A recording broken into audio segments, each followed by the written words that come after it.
Question है आपका, देखिए फाइन, कई बार ये पूछा गया क्वेश्चन है, fine integration 0 to 1, fine integration 0 to 1 dx upon 1 plus x square, fine integration 0 to 1 dx upon 1 plus x square by using Simpson's 1/3 and 3/8 rule, by using Simpson 1/3 and 3/8 rule, hence obtain the approximate value of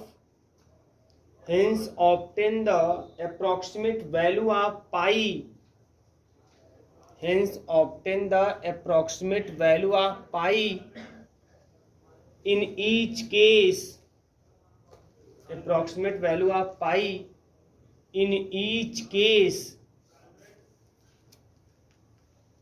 ठीक है, तो fair में पहले आप लोग अपना Simpson 3/8 का derivation, विडल्स का न डेरिवेशन का फार्मूला इतना लिखने के बाद ही क्वेश्चन को आपने फेयर नोट करिएगा, ऐसा ना जो छूटता रह जाए आप लोगों का। देखिए अभी इस क्वेश्चन को सॉल्व करना है, वो भी सिम्पसन्स 1/3 और 3/8 रूल्स। ऐसे क्वेश्चन देगा आपको, हमेशा क्वेश्चन आपको ऐसे देगा, ऐसे डिफरेंट इंटीग्रल ऐसे दे देगा आपको, है ना, और बोलेगा कि इसको सॉल्व कीजिए आप। ठीक है, अब ध्यान दीजिए, कुछ बातें हैं जो आप यहाँ पे मोटा मोटा तौर पे जान लेंगे, जो हर जगह काम देने वाले, हर क्वेश्चन में काम देंगे। ठीक है ना। देखिए होता क्या है इसमें, तो ध्यान दीजिएगा, इसमें इंटीग्रेशन 0 से 1 तक है। अब 0 से 1 तक आप क्या करेंगे, इसको कई पार्ट में डिवाइड करेंगे। बात समझ में आई? इसको कई पार्ट 0 से 1 तक जो है, वैसे आप लोगों ने सिम्पसन ट्रेपेजॉइडल किया तो x0 से x0 plus h, x0 plus h से x0 plus 2h, x0 plus ऐसे किया ना, बांटा है आपने। इसी प्रकार से आप जब सिम्पसन्स 1/3 आपने किया तो दो का डिफरेंस आपने देखा, x0 से x0 प्लस 2h, 2h से 4h ऐसे चल रहा था। तो वही चीज है, तो यहाँ पर भी आपको 0 to 1 को ऐसे ही कुछ भागों में बांट देना है ना। जैसे वहां पे a से b तक पहुंचना था तो कैसे पहुंचे थे हम लोग, x0 से x0 ट्रेपेजॉइडल में x0 से x0 प्लस h प्लस फिर x0 प्लस h से x0 प्लस 2h, जैसे करते करते हम लोग b तक पहुंच गए थे। ऐसे ही यहाँ पे भी करना है, इसको कुछ भागों में बांटना है और इस तरीके से बांटना है कि आप 0 से कंटिन्यू करें 1 तक पहुंच जाए। बात समझ में आ रही है? अब मेन प्रश्न उठता है कि इसको हम कितने भागों में बांटेंगे, h की वैल्यू कितना कंसीडर करेंगे, ठीक है, कितने भागों में बांटेंगे। तो नियम इसमें यह है, मेन अगर देखा जाए तो आप कितने ही भागों में बांट सकते हैं। जो मेन अगर नियम का है तो कितने ही भागों में आप बांट सकते हैं। आप इसको 4 भागों में बांट दीजिए, आप इसको 6 भागों में बांट दीजिए, 8 भागों में, 7 भागों में, 9 भागों में, 10, 100, 1000, 1 लाख, जितने भागों में चाहे इसको बांट सकते हैं। नियम आपका ये कहता है, बात समझ में आ रही है ना। नियम आपका ये कहता है, और नियम ये भी कहता है कि जितना अधिक से अधिक भागों में आप बांटेंगे, आपके रिजल्ट की एक्यूरेसी उतनी ही ज्यादा आपको मिलेगी। मतलब आप जब सॉल्व करेंगे, जो रिजल्ट आएंगे ना, तो जिससे मान लीजिए किसी ने 4 भागों में किया, किसी ने 6, किसी ने 10 कर लिया, किसी ने 12 कर लिया, 11 कर लिया, 13 कर लिया, जो सबसे अधिक भाग में इसको डिवाइड करेगा, है ना, उसका रिजल्ट जो है एग्जैक्ट रिजल्ट के उतना ही पास आएगा। बात समझ में आ रही है ना। ये मेन होता है। अच्छा, अब ये भी नहीं है कि आप एकदम एग्जैक्ट रिजल्ट के बहुत पास लाने के लिए आप 1000-2000 भाग कर दें, यही क्वेश्चन करते हैं वो पूरा 9-3 घंटा में। बात समझ में आ रही है भाई, ये भी तो बातें हैं, आपको सब कुछ चीजें देख के चलनी है ना। तब हम लोग कुछ लिमिटेड, मतलब फिक्स नंबर में ही हम लोग उसको डिवाइड करेंगे, मतलब 6 या 10, जैसा हमको मतलब अपने अनुकूल लगेगा, है ना, उतने ही भागों में हम उसको बांटेंगे। अच्छा, एक तो नियम यह है, ये मोटा मोटा नियम, एकदम कॉन्सेप्ट आपका यही कहता है। लेकिन दूसरा कुछ किताबों का ये भी नियम है कि जैसे हम लोग जब ट्रेपेजॉइडल को सॉल्व कर रहे थे तो हम लोगों ने n बराबर 1 पुट कर दिया था। जब हमने सिम्पसन्स 1/3 को सॉल्व किया तो n बराबर 2 पुटअप किया था। सिम्पसन 3/8 को जब हम लोगों ने सॉल्व किया था ना, तो उसमें n बराबर 3 पुटअप किया था। और विडल्स रूल में n बराबर 6 रखते हैं जनरल क्वाड्रेचर फार्मूले में।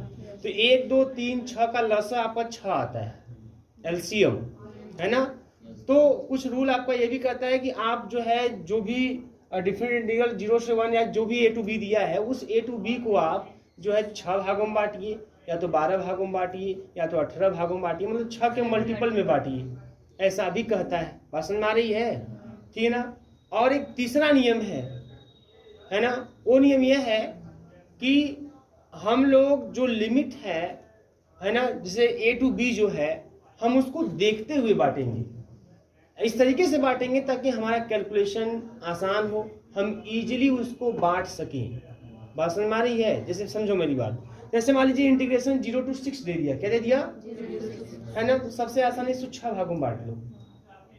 अब इसमें 10 भाग करोगे ना तो समस्याएं आपके लिए बढ़ जाएंगी, थोड़ा सा कैलकुलेशन आपके लिए लेंथी हो जाएगा। कैसे लेंथी होगा मालूम है? अगर मान लीजिए 0 to 6 को, ध्यान समझिएगा आप लोग, अगर आप 0 to 6 को एक बार समझ लीजिए, फिर कहानी खत्म हो जाएगी। अगर आप इसको 10 भागों में बांटना चाहोगे तो मालूम क्या होगा, h की वैल्यू कैसे निकलेगी, 6 - 0/10, ये h की वैल्यू होगी। h की वैल्यू कैसे निकलेगी, upper limit minus lower limit by जितने भागों में आप डिवाइड कर रहे हैं ना, है ना। तो यहाँ पे हो जाएगा आपको 6/10 मीन्स 3/5, है ना, या इसको ऐसे ही रहने दीजिए आप 6/10 के रूप में। तो ये h की वैल्यू हो गई, मतलब x की जो पहली वैल्यू हो गई वो 0 हो गई, कितनी हो गई, दूसरी वैल्यू जो हो गई वो 6/10 हो गई, कितनी हो गई, x की दूसरी वैल्यू। तीसरी वैल्यू जो हो जाएगी वो आएगी 12/10, कितना, फिर 18/10, फिर 24/10। तो ऐसे इसको काटेंगे नहीं, जैसे मान लीजिए कोई बोले 10 भागों में करिए तो काटिएगा मत आप लोग, फंस जाएंगे, है ना, मत काटिए और ऐसे ही खाली करते जाइए, अच्छा का पहाड़ा पढ़ते जाइए, फिर ऊपर जो अंश में रहे उतने का पहाड़ा खाली पढ़ते जाइए आप, है ना। आप लास्ट में 60/10 मतलब 6 तक पहुंच जाएंगे। बस ना, 0 ही है हमारा, ये पहली वैल्यू, दूसरी, तीसरी ऐसे चल जाएगा और लास्ट में आप यहाँ तक पहुंच जाएंगे। 10 भाग आपके हो जाएंगे, 1 भाग, 2 भाग, 3 भाग, 4 भाग, ऐसे करते करते आप पहुंचेंगे आप यहाँ लास्ट में 10 तक, है ना, 54/10 और 60/10 यहाँ तक पहुंच जाएंगे। बात समझ में आ रही है कि नहीं आ रही है? ऐसे 10 भागों में करेंगे। लेकिन अब क्या होता है मेन, कि जब ये जो वैल्यूएं आती हैं एक्स की ना, जो एक्स की वैल्यू आती है, इसको फंक्शन, अब फंक्शन मान लीजिए यहाँ पे क्या है, यहाँ फंक्शन fx के स्थान पे क्या है, 1/1 प्लस, मेरी बात को ध्यान समझिएगा, 1/1 प्लस x²। तो अब ये सब x की वैल्यू बारी बारी से उस फंक्शन में रखना पड़ता है, और तब हमें y की वैल्यू निकल के आती है, y0, y1, y2, बात समझ में आ रही है, तब हमें वो वैल्यू निकल के आती है। मान लीजिए अब तो कैलकुलेटर है, इजी है, हम कैलकुलेटर से कर सकते हैं, अपने करना नहीं है, चाहे जितना भी रखना हो रख के सॉल्व कर सकते हैं, है ना। लेकिन पहले कैलकुलेटर नहीं था, या मान लीजिए कभी ऐसी परिस्थितियां आ गई जब आपके पास कैलकुलेटर ना अवेलेबल हो, बात समझ में आ रही है। जैसे हम लोग तो वही परिणाम भोग के आए, हम लोग बिना कैलकुलेटर का एग्जाम दिए हैं, तो वहाँ पे यही होता है कि किस तरीके से हम अपने क्वेश्चन को सॉल्व करना चालू करें ताकि हमें कैलकुलेशन में ईजी हो, आसानी से हम उसको कैलकुलेट कर सकें, बहुत परेशान ना हो, है ना। कैलकुलेटर तो भाई कोई कर सकता है, कोई दिक्कत नहीं है, लेकिन फिर मान लीजिए बिना कैलकुलेटर का या जल्दी ही करना है, कैलकुलेटर में भी जितना इजी रखना आसान रहेगा, अगर हम ऐसे ही कर सकते हैं बिना कैलकुलेटर, तो क्या जरूरत है कैलकुलेटर यूज करने के लिए। ऐसा नहीं कि अब 2 × 3 करना है तो बिना कैलकुलेटर पर लिख रहे हैं, ये भी काम नहीं करना है आपको। कैलकुलेटर खाली वहाँ के लिए आप यूज करिएगा जहाँ पे कि आप नहीं कर पा रहे हो, याद रखिएगा हमेशा, जहाँ पे आप ना कर पा रहे हो, जहाँ पे आपके बस की बात ना हो। मान लीजिए कोई साइन फंक्शन दे दिया fx बराबर sin x, अब साइन 0 अंश का मान ठीक है तो आता है, साइन 6/10 का मान, साइन 12/10 का मान, फंक्शन साइन x भी दे सकता है वहाँ fx के स्थान पर, तो वहाँ पे हम लोग फेल, हम लोग बस की बात नहीं कि हम सबकी वैल्यू निकाल बता पाए, हमें तो याद किए 0 अंश, 30 अंश, 45 अंश, 60 अंश, 90 अंश, है ना, हम 79 का 68 का ऐसा कुछ याद किए थोड़े किए हैं, तो वो सब कैलकुलेटर की जरूरत पड़ेगी, तो वहाँ पर कैलकुलेटर आप यूज करिए। बात समझ आ रही है ना। अच्छा, तो अब ध्यान दीजिए, तो इस तरीके से बांटते हैं बेटा, ये तरीका होता है बांटने का। जितने भागों में कहे, मान लीजिए इसने बोला कि मान लीजिए आपका मन कर दिया कि आज 11 भागों में करेंगे इसको, है ना, तो क्या लिखेंगे, 6 - 0/11, 6 - 0/11, और फिर 6 का पहाड़ा पढ़ते जाएंगे और लास्ट में जाएगा 66/11 मतलब 6। बात समझ आ रही ना। वही काम करना, जो अंश में आया उसी को पहाड़ा खाली पढ़ देना है, आपको पढ़ते हुए चले जाओ, अपने आप उतना भाग हो जाएगा। बात समझ आ रही है। ये बांटने का तरीका होता है, ये बांटने का ट्रिक भी समझ सकते हैं, ऐसे हम बांटते हैं, बड़ा आसानी से बांटते हैं, कोई समस्या नहीं आएगी। मान लीजिए अभी 0 to 1 है, 0 to 1 को ही मान लीजिए हमने कह दिया 7 भागों में बांटना है, कितने भागों में बांटना है, 7, तो h का मान कितना रखोगे, 1 - 0/7 मतलब 1/7। तो पहली वैल्यू x की 0, दूसरी वैल्यू 1/7, तीसरी वैल्यू 2/7, क्योंकि ऊपर 1 ही है ना, तो बस हाँ, ये कम 1 दूनी 2 ऐसे पढ़ते जाओ खाली, है ना। फिर 3/7, 4/7, 5/7, 6/7 एंड 7/7 मतलब 1 हो गया, पहुंच गया। ऐसे बांटते हैं, चाहे जितना चाहो उतने भागों में बांट सकते हो। भले ये समस्या दूर हुई आप लोगों की कि हम जितने भागों में चाहे हम बांट सकते हैं, और बांटना बड़ा आसान है, कोई दिक्कत नहीं है। वो 10 भागों में, चाहे 15 भागों में, चाहे 1 लाख भागों में करना है, यही तरीका होता है बांटने का। Upper limit minus lower limit, और जितने भागों में डिवाइड करना कर दीजिए, और फिर जो भी अंश में आए काटिएगा पीटेगा मत, उसको सिंप्लीफाई मत करिएगा, नहीं फंसेंगे आप। ऐसा नहीं कर सकते, लेकिन आप तब वहां पे फंसेंगे, कंफ्यूज होंगे। तो आप इसको काटिएगा उठिएगा मत, है ना। जब भी कटने के चांसेस दिखेंगे तभी मत काटिएगा, और फिर वही जो अंश में जो भी रहे, न्यूमरेटर में जो भी रहे, उसी का आप पहाड़ा खाली पढ़ते जाइए, टेबल पढ़ते जाइए, और आप पहुंच जाएंगे लास्ट वाले अपर लिमिट के पास पहुंच जाएंगे, कोई समस्या नहीं है। समझ आ रही है ना। ये तो ऐसे हो गया। लेकिन अब कैलकुलेशन के पॉइंट ऑफ व्यू से चले तो 0 से 6 को अगर हम 10 भागों में बांटेंगे तो ऐसे x के मान मिलेंगे। लेकिन आसान क्या बांटना है, 6 भागों में बांटे इसको। कितने भागों में बांटे, क्योंकि जब 6 भागों में बांटेंगे बेटा तो वो सिंपल है, h बराबर 6 - 0/6 मतलब 1 आ गया ना। इसका मतलब h की मतलब x की पहली वैल्यू 0, दूसरी 1, फिर 2, 3, 4, 5, 6। अब कितना आसान है, x की वैल्यू कितना है हमारे पास, 0, 1, 2, 3, 4, 5, 6, और उसको रखते हुए जाओ, यहाँ पे सॉल्व करना भी आसान रहेगा। 0 रखा, 1 रखा, 2 रखा, 4 रखा, 1 रखा, 1 का स्क्वायर 1, 1/2 आ गया, 2 रखा, 2 का स्क्वायर 4, मतलब 1 + 4 5, 1/5 आ गया, 0.2 आ गया। तो ये कैलकुलेशन बहुत ईजी हो गया इसके कंपेरिजन में। ये बात समझ में आ रही है ना आप लोगों को, है ना। अगर मान लीजिए यहीं पे अच्छा जब ये बात आ गई कि अब 0 से 6 दे दिया है, तो आप जितने भागों में चाहे कर सकते हैं, लेकिन अब करना आसान कौन है कि हम उसको 6 भागों में ही करें। बात समझ आ रही है ना, हम उसको कितने भागों में करें, 6 भागों में करें। तो h की एक प्रॉपर एक छोटी सी वैल्यू मिलेगी, और उस तरीके से x की प्रॉपर वैल्यू मिलेगी, उसको रख के हम फंक्शन वैल्यू निकाल सकते हैं विदाउट कैलकुलेटर, आसानी से इजीली निकाल सकते हैं, तुरंत ऐसे निकाल लेंगे। अगर मान लीजिए इंटीग्रेशन 0 to 10 दे दिया, ध्यान समझिएगा, इंटीग्रेशन 0 to 10 दे दिया, बांटने को आप कितने भागों में बांट सकते हैं, लेकिन आप कितने भागों में बांटना पसंद करेंगे, या तो 10 या तो 5 भागों में बांट दीजिए तब भी चलेगा। 5 भागों में बांट दीजिए, 0, 2, 4, 6, 8, 10 करके 5 भागों में बांट सकते हैं, या तो 10 भागों में बांट दीजिए। ऐसे बांटेंगे तो आपके लिए कैलकुलेशन इजी होगा। वैसे तो आप बांटने को कितने भागों में बांट सकते हैं, मैंने सब कॉन्सेप्ट बता दिया आप लोगों को। नियम पता, चाहे जितने भागों में बांट लो, मोटा मोटा नियम देखो यही है, चाहे जितने भागों में बांट लो, तमाम किताब पढ़ोगे मोटा मोटा नियम निकल के यही आता है कि चाहे जितने भागों में बांट लो, जितना अधिक पार्ट करोगे आप, है ना, आपके रिजल्ट की एक्यूरेसी उतनी ज़्यादा होगी, है ना। और जितना कम पार्ट करोगे एक्यूरेसी उतना कम होगी, लेकिन नंबर कहीं पे नहीं कटने वाले हैं, क्योंकि वहाँ पे एक्यूरेसी से मतलब नहीं है, प्रोसेस आपका सही है, सब सही है, आपको मार्क्स मिलेंगे। बात समझ में आई, क्योंकि एग्जैक्ट आंसर किसी का आता होता नहीं है, सब अप्रॉक्सीमेट आंसर मिलता है यहाँ से। ठीक है, बात समझ में आ गई ना। तो अब कितने भागों में बांटना है, अब आप अपने से डिसाइड करेंगे आप कि किसको हम कितने भागों में बांटेंगे कि सही रहेगा। बात समझ में आई ना, कोई नियम कानून नहीं चलने वाला। ठीक है, क्लियर। तो चाहे जितना चाहे उतने भागों में बांट सकता है, लेकिन आप अपने हिसाब से देखिएगा कौन सा सही होगा। अपने आप आपको लगेगा कि नहीं सर इसको इतने भागों में बांट के इसको सॉल्व कीजिए तो सारा पूरा सही है। सब 0 to 1 है ना, अब 0 to 1 है, अब कितने भागों में बांट दें इसको। अब यहाँ पे हम 10 भागों में बांट सकते हैं, 5 भागों में बांट सकते हैं, 6 भागों में, 7, कोई दिक्कत नहीं, क्योंकि 0 से 1 में कोई विशेष निकल के आने वाला है नहीं, है ना। जितने भागों में बांटेंगे वो फ्रैक्शन में ही आएगा। 0 से 1 को आप जितने भागों में बांटोगे बेटा वो फ्रैक्शन में ही आएगा। यहाँ तो 0 से 6 को अगर आपने बांटा 6 भागों में तो फ्रैक्शन में नहीं आया, x बराबर 0, 1, 2 ऐसा आया। लेकिन 0 to 1 को आप अगर 2 भागों में बांटोगे, 0, 1/2, 1, है ना। 3 भागों में बांटोगे तो 0, 1/3, 2/3, 3/3 मतलब 1। समझ में आई ना। तो ये फ्रैक्शन में ही आने वाला है, तो जितने चाहे उतने भागों में बांट लो। तो ऐसी स्थिति में क्या होता है, तो ऐसी स्थिति में होता है कि कोशिश ये रहे थोड़ा ज्यादा भागों में बांट लो। जब मान लीजिए ऐसा होगा कि नहीं फ्रैक्शन आना ही आना है, कैलकुलेशन का टिपिकल होना ही होना है, तो आपकी कोशिश रहे कि हम इसको कम से कम इतने भागों में बांट दें ताकि हमारे रिजल्ट की एक्यूरेसी ठीक ठाक रहे, है ना। या ये चीज़ भी दिमाग में रख सकते हैं, ये चीज़ भी दिमाग में रख सकते हैं कि चलो यहाँ पे ऐसा कुछ कैलकुलेशन की दृष्टि से तो कुछ अच्छा नहीं मिल रहा है, तो चलो एक नियम हमारे पास और है कि हम 6 भागों में बांटे हैं, तो 12, 8, 18, तो 6 भागों में बांट लें। बात समझ में आ रही है ना। तो यही सिस्टम होता है इसका बांटने का। ये बात समझ में आ रही है आप लोगों को, क्योंकि जैसे ही समझेंगे कहानी खत्म हो जाएगी चैप्टर। समझ में आया आप लोगों को ना, यही होता है इसमें, यही काम आपको करना होगा और यही तरीका होता है इसका। चलिए आगे बढ़ते हैं। अब ये क्वेश्चन है बेटा, अच्छा जिस क्वेश्चन में उसने बोल देगा वो बोल देगा कि नहीं इतने भागों में बांटिए, तब तो बांटना ही पड़ेगा। जब नहीं बोलेगा तो फिर आप फ्री हैं, मार झगड़ा कोई नहीं, जिसको जो अच्छा लगे, जो नियम मैंने बोला आपको पसंद है आप उसी पे कंटिन्यू कर जाइएगा, है ना, कोई समस्या नहीं होने वाली। अब आइए यहाँ बेटा, अब क्वेश्चन लगेंगे कैसे। चलो 0 to 1 है, तो हमारे पास हमने देखा कि इसको अगर हम 2, 4, 5, 6 जितने भागों में बांटेंगे फ्रैक्शन आने ही वाला है, तो क्यों ना इसको, अच्छा अब अधिक से अधिक और कम से कम दो चीज़ें हैं, तो कम से कम हम बहुत कम नहीं ले सकते क्योंकि रिजल्ट की एक्यूरेसी घट जाएगी, तो कम से कम आप 6 ले लीजिएगा, है ना। तो आप यहाँ h बराबर रखिएगा, h बराबर क्या होगा 1 - 0/6। बहुत ही सिंपल बेटा तरीका, एकदम क्लियर होना चाहिए। अब ध्यान दीजिए यहाँ पे ऐसे टेबल बना लीजिएगा तुरंत, और ऐसे लिखिएगा यहाँ पे x, यहाँ पे लिखिएगा y, ठीक है।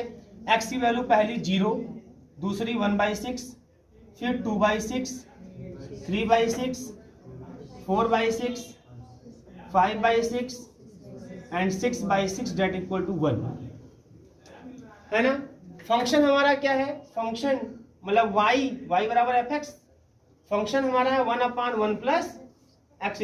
अब आप कैलकुलेटर उठाएंगे बेटा और यहाँ पे x की वैल्यू रखते जाएंगे, पहले रखेंगे 0 तो आपको मिल जाएगा 1, है ना। फिर रखेंगे यहाँ पे 1/6, फिर रखेंगे 2/6, 3/6, 4/6, 5/6 एंड 1, सब रख के आप और y की वैल्यू जो आएगी उसको बताइए। उठाइए कैलकुलेटर।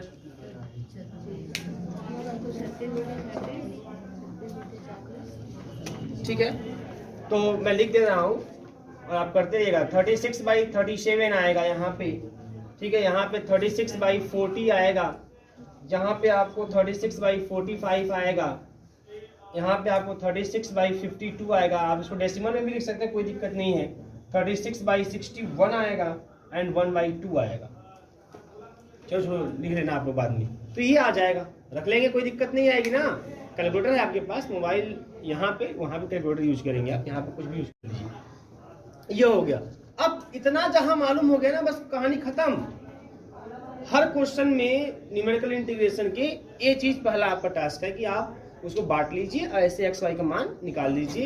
ये देखिए y की वैल्यू y0 है, ये y1 है, ये y2, y3, y4, y5, y6, इतनी वैल्यू आपके पास y की है।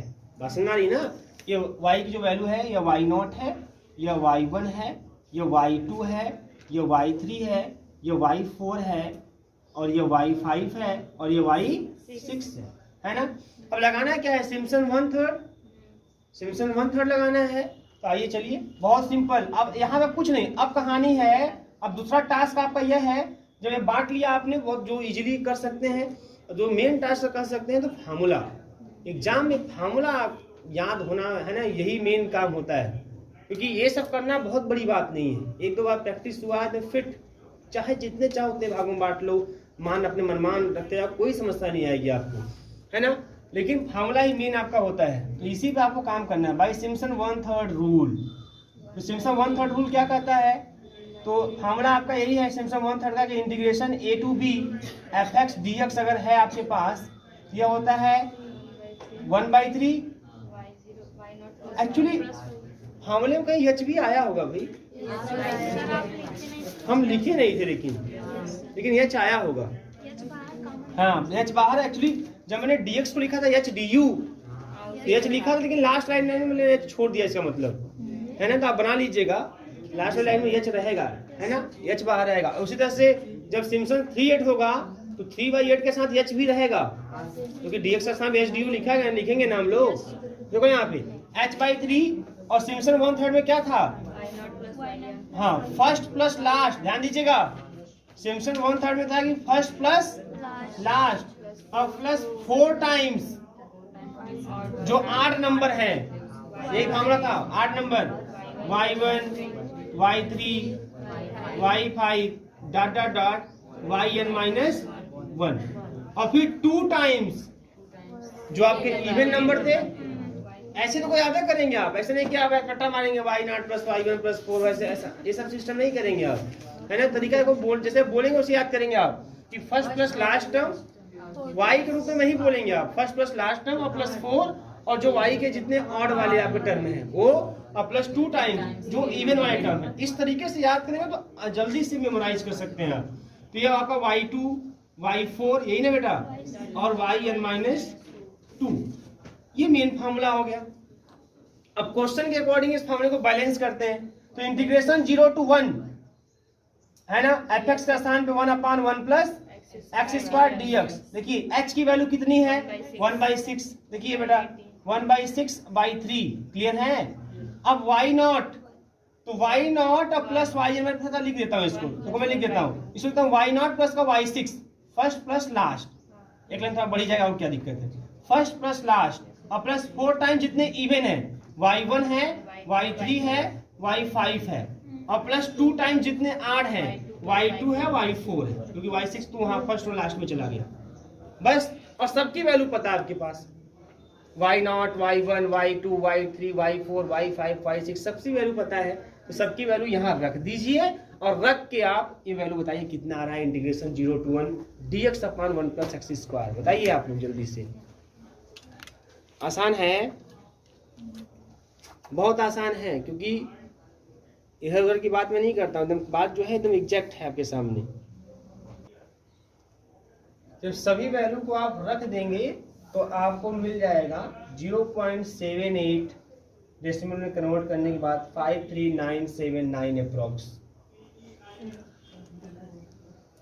ये वैल्यू आपको मिल जाएगी। जब सभी वैल्यू को आप रख देंगे y0, y1, y2, y3, y4, y5, y6 की रख के सॉल्व करके फिर आप उसको डेसिमल में जब कन्वर्ट करेंगे तो आपको ये वैल्यू मिल जाएगी।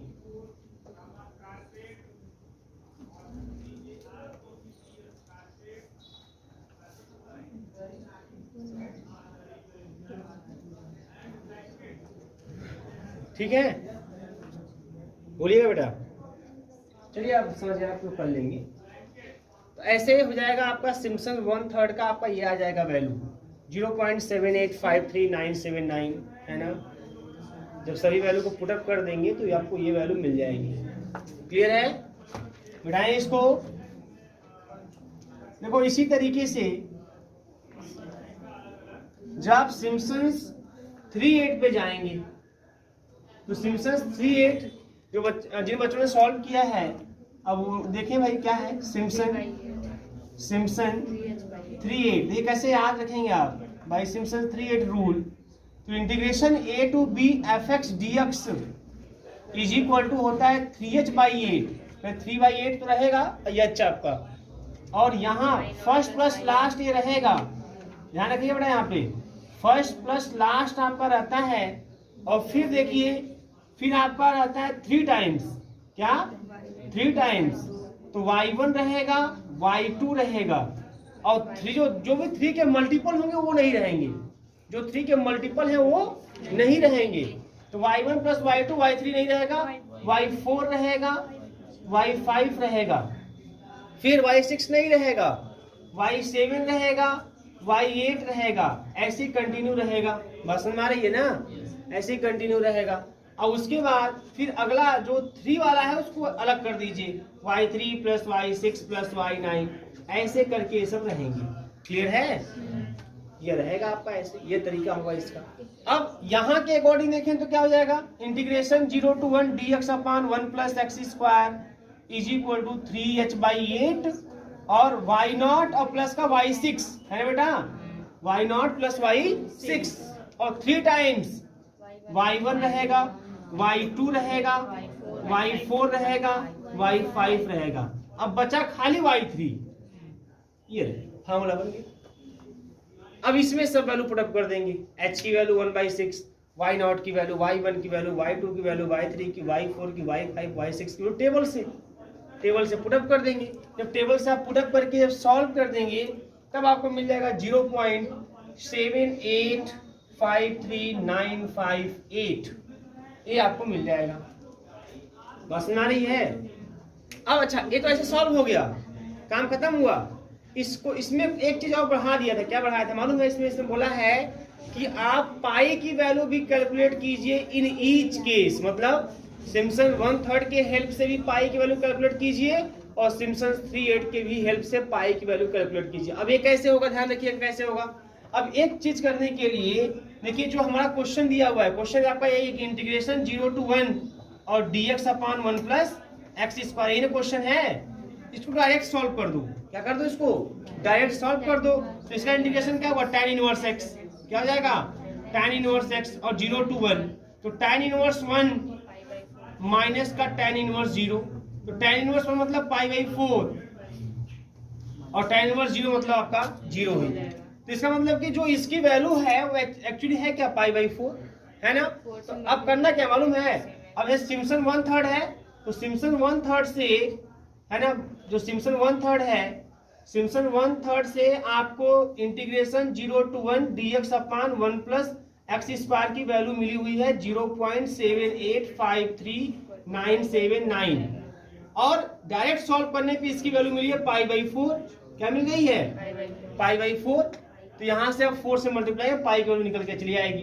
पाई इज इक्वल टू 4 से आप मल्टीप्लाई कर लीजिए, है ना, तो इसे 4 9 या 36 3, है ना, 28 3 36 9 3 12 15 1 20 21 2 4 8 जा 32 और 34 3 और 31, ये हो जाएगा आपका, और डेसिमल यहाँ आ गया ना, 3.14 समथिंग आ गया आपका पाई की वैल्यू, है ना, यहाँ से। और वही काम सिम्पसन 3/8 में भी करेंगे आप।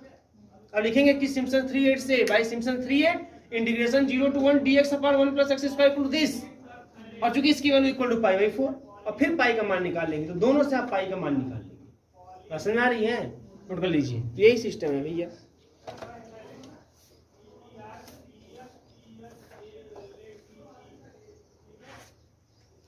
और कुछ नहीं है, बहुत इजी है।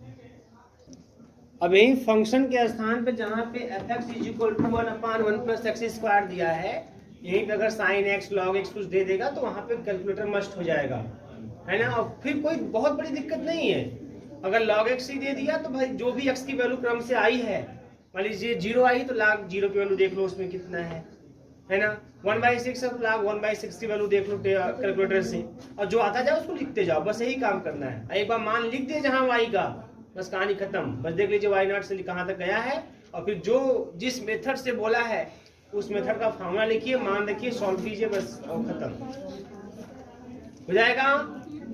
क्वेश्चन लिखिएगा आप लोग, क्वेश्चन लिखिए इवैल्यूएट, क्वेश्चन लिखिए evaluate integration 5 to 12, evaluate integration 5 to 12 dx by x, evaluate integration 5 to 12 dx by x by numerical methods, by numerical methods, by numerical methods। ठीक है बेटा, बोलिएगा, है ना। बाई न्यूमेरिकल मेथड्स आपको क्या करना है, आपको इसकी वैल्यू कैलकुलेट करनी है। अब इसे बोल दिया बाई न्यूमेरिकल मेथड, इसका मतलब आप चारों में से कोई भी लगा सकते हैं, चाहे ट्रेपेजॉइडल रूल लगा दीजिए आप, चाहे सिम्पसन 1/3, चाहे 3/8, चाहे विडल्स, कोई भी आप लगा दीजिए। बस हमारे ये ना मोस्टली आपसे सिम्पसन 1/3 और 3/8 ही पूछे आते हैं, बट आप कोई भी लगा सकते हैं, कोई दिक्कत इसमें किसी को लगा सकते हैं क्वेश्चन। अच्छा बताओ कितने भागों में बांटेंगे इसको, बांटने तो हम कितने भागों में बांट सकते हैं, नियम कहता है, बट क्या आसान होगा बांटना, कितने भागों में? 7 भागों में, है ना। अगर मान लो आपको समझना रहे कि कितने भागों में बांटना आसान है, कुछ लोग सोच ही नहीं पा रहे हैं कि कितना भाग में बांटने के अच्छा लगेगा, आसान रहेगा, तो एक तरीका होता है क्या, आप पहले अपर माइनस लोअर कर लो, 12 में से 5 गया 7। अब देखिए कि ऐसा क्या करें कि डिवाइड आसानी से हो जाए, कट के कुछ, है ना, कुछ इंटीजर, कोई प्रॉपर इंटीजर आ जाए, है ना, पॉजिटिव इंटीजर कोई आ जाए, बस काम खत्म। तो 7 है तो 7/7 हो जाए, काम खत्म हो जाएगा हमारा। इससे मतलब हम 7 भागों में इसको कर लेते हैं, आसानी से कैलकुलेशन इजी हो जाएगा आपके लिए। तो h का मान क्या आएगा, 12 - 5/7 मीन्स 1, है ना। तो हमारे पास जो टेबल बनेगा बहुत सिंपल, कुछ है ये नहीं है इसमें, x है y है, और x की वैल्यू क्या हो 5, कहाँ से स्टार्ट है, 5 से नहीं स्टार्ट है, तो 5 ना लिखेंगे पहली वैल्यू x की, फिर एक एक का अंतर देते जाएंगे, 6 7 8 9 10, एक एक का अंतर देते जाएंगे आप लोग, 11 एंड 12, हो गया काम खत्म। समझ आ रही है ना, ये क्लियर है ना भाई। 5 x की वैल्यू 5, h मतलब एक एक का अंतर देते चले जाओ, बढ़ाते चले जाओ, 6 7 8 9 10 ऐसे करते चले जाओ आपने। अब कुछ नहीं करना है, अब फंक्शन क्या है, 1/x है, तो बस यहाँ 1/5 1/6 1/7 1/8 1/9 1/10 1/11 1/12, मतलब y0 y1 y2 y3 y4 y5 y6 y7। और लगा दीजिए फॉर्मूला जो आपको अच्छा लगे, लगा के मान रख के निकाल लीजिए। बोलिए क्लियर है, कर लेंगे ना। जो नोट करना है नोट कर लीजिए, अपना घर पे करते रहिएगा आप लोग। करेंगे ना घर पे आप लोग? हाँ यस सर कहिए, तुम देख ही रहे हैं कई साल से। वो सब छोड़िए, बस मेन ये बताइए कि कहीं कोई कंफ्यूजन नहीं है, अगर है तो उसको पूछ लीजिए, क्योंकि इसमें कुछ है नहीं। अब मेरे हिसाब से तो चैप्टर खत्म है, क्योंकि हर क्वेश्चन में यही काम करना है, यही काम करना है। ऐसे ही दे देगा इंटीग्रेशन, कैसे सॉल्व कीजिए, किसी का नाम लेके बोल देगा किसी मेथड का, कैसे बोल देगा भाई न्यूमेरिकल मेथड, तो कोई लगा दीजिए।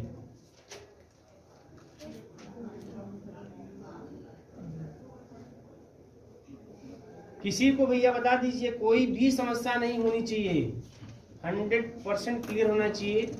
अगर कहीं पे थोड़ा भी कंफ्यूजन में पूछ लियो कि ये बहुत इजी है और यहाँ से क्वेश्चन एग्जाम में गारंटेड आते हैं, जब यहाँ से गारंटेड आते हैं तो फिर आपसे क्वेश्चन एग्जाम में छूटना नहीं चाहिए। तो थोड़ा भी कहीं कंफ्यूजन अगर दिमाग में हो उसको कंफर्म कर लीजिए, क्योंकि बहुत इजी है।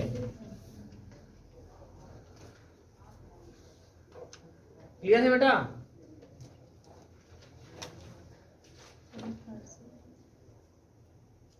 और क्वेश्चन लिखिए, कैलकुलेट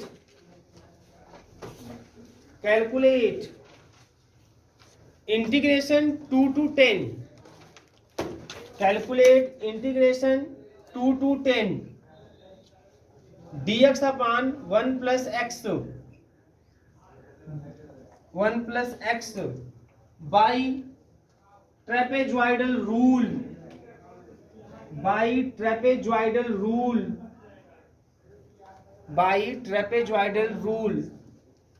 कितने भागों में बांटेंगे? 8 भागों में। बस समझ आ रही है ना? कंफ्यूजन एकदम नहीं होना चाहिए, एकदम क्लियर। हर तरह के कॉन्सेप्ट आपके दिमाग में भर दिए गए हैं, आप कोई लगा दीजिए, सही हो जाएगा, कोई दिक्कत नहीं। आप चाहे जितने भागों में करना चाहो कर लो, लेकिन आसान क्या है उस हिसाब से 8 भाग, और 8 भाग कम नहीं है ना? कम से कम 6 भाग के हिसाब से करते रहना चाहिए आप लोगों को। बहुत कम, ये नहीं कि 3-4 भाग में काम खत्म करें, नहीं है ना? कम से कम 6-7 भाग होना चाहिए। तो 8 भाग है तो कोई दिक्कत नहीं है। तो h की वैल्यू कितनी आएगी? 10 - 2/8 मतलब 1, यही ना? तो टेबल बनेगा तो क्या बनेगा टेबल में बताओ? टेबल में आपको हो जाएगा x की पहली वैल्यू 2, पहली वैल्यू 2, फिर 3, 4, 5, 6, 7, 8, 9, 10। और फंक्शन क्या है? 1/1 + x, और वही जो x की वैल्यू आप बोलते जा रहे हैं 2, 3, 4, 5, 6, 7, 8, 9, 10, इसी में आप x का स्थान रखते जाइए, y की वैल्यू निकलती जाएगी। फिर ट्रेपेजॉइडल रूल का फार्मूला लगाइए, फार्मूले में जितनी वैल्यू आपके पास पता है रख दीजिए, आंसर कर लेंगे। बोलिएगा, हो जाएगा ना?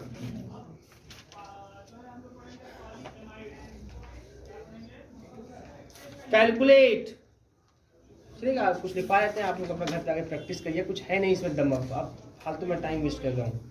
Calculate the approximate